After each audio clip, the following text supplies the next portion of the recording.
Hey guys! Today I thought it would be fun to take you on a little tour of my graduating portfolio from art school.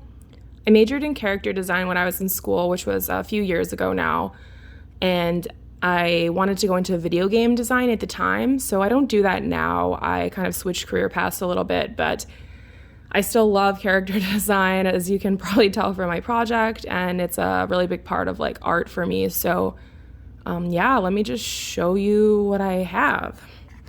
So, let's see.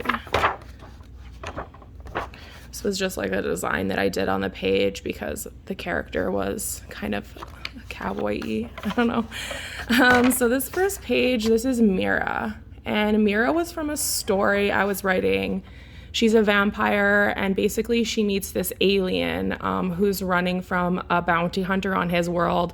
So he was kind of an alien salesman, and he scammed someone, and a lot like James. So he had to flee his planet to Earth, where he finds Mira, who's a vampire, and they're both immortal. So they're kind of bonded because they both, have a hard time in life. Mira's very anxious. She's kind of scared of everything, but she's a vampire, so she is immortal. She has to live forever.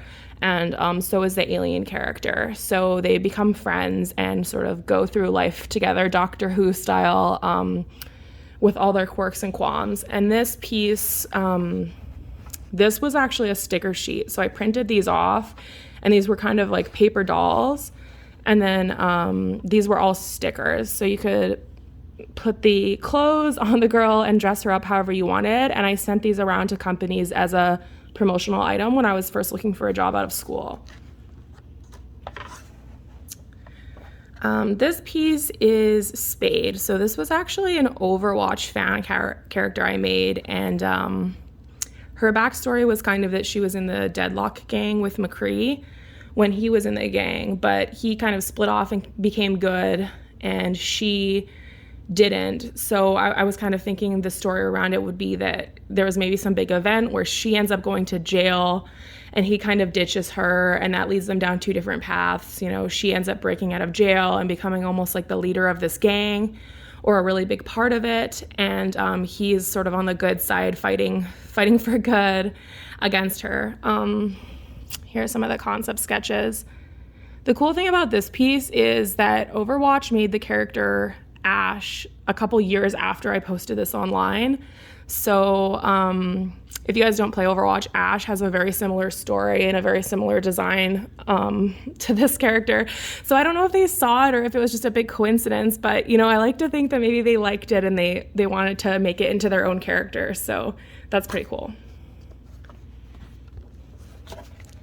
Here were just some more character designs from another story I had. This was like a different race. She's got a cool fire bow. And here were some action shots and some different patterns on the face. And this character was from another story that I was writing. So her name's Zinnia the Tinker. She's a engineer, as you can probably see by this contraption, this horrifying contraption that she has put together here to carry her tools and hopefully not die. So this was a really fun one. The next couple pages are also characters from that same universe. So this guy, Anthony, is sort of her confidant, her best friend. And he was an umbrella at one point. He was a magic umbrella, but he kind of turned into a human, sort of think like Beauty and the Beast, pots and pans kind of thing. And so now they travel the world together. There's a whole backstory to it, but that's the overview for you. And then this is another character from that universe. So these are the Naval. They're kind of like a mermaid type race, mermaid crossed with octopus. So they have those really thick tentacles, and here's a bunch of lore that I wrote about her various items.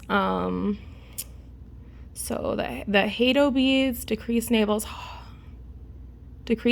heart are a precious part of the deceased navel. I was like, I can't even read what this said. Deceased navel's hearts are a precious part of the naval culture.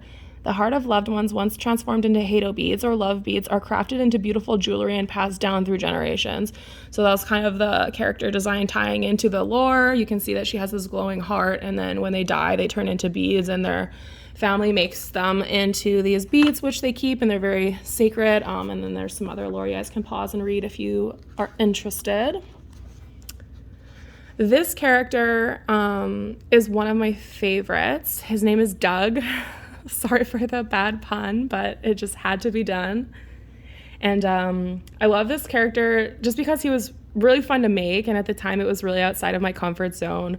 But also, I had this teacher in school that everyone thought was like so cool, and it's because he was cool. He worked at Disney and NASA, and he like was really, he looked like a wolf Viking. Like he was so cool.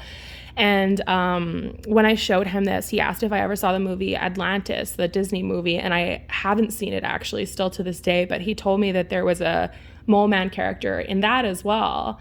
And then he told me that he actually liked my design better, which was obviously a huge compliment coming from somebody who worked there.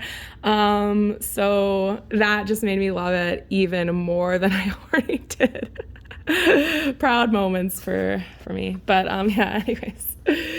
Here's like a little app concept, like a app game concept. So you can see the little app icons here that I made.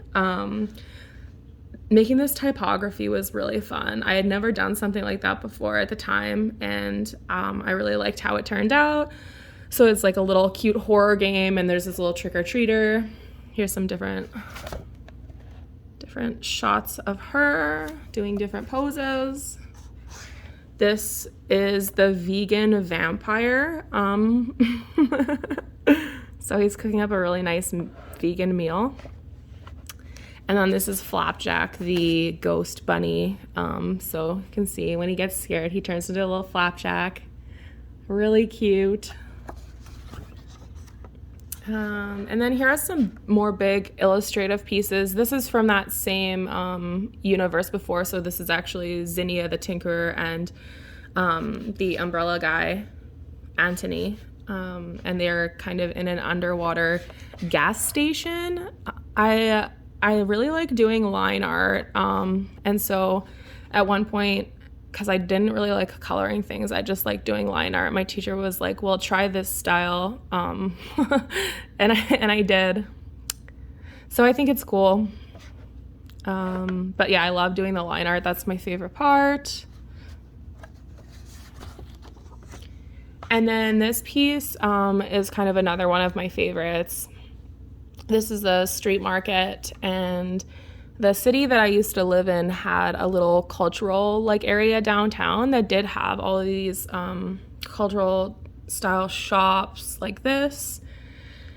And so I went down there and I photographed a bunch of stuff one day for references, and then I put together this piece. So like this lady, for example, I actually took a photo of her. She's a real person that existed, and she did not actually like me taking her photo that much. So I think that's why she looks a little angry in this picture.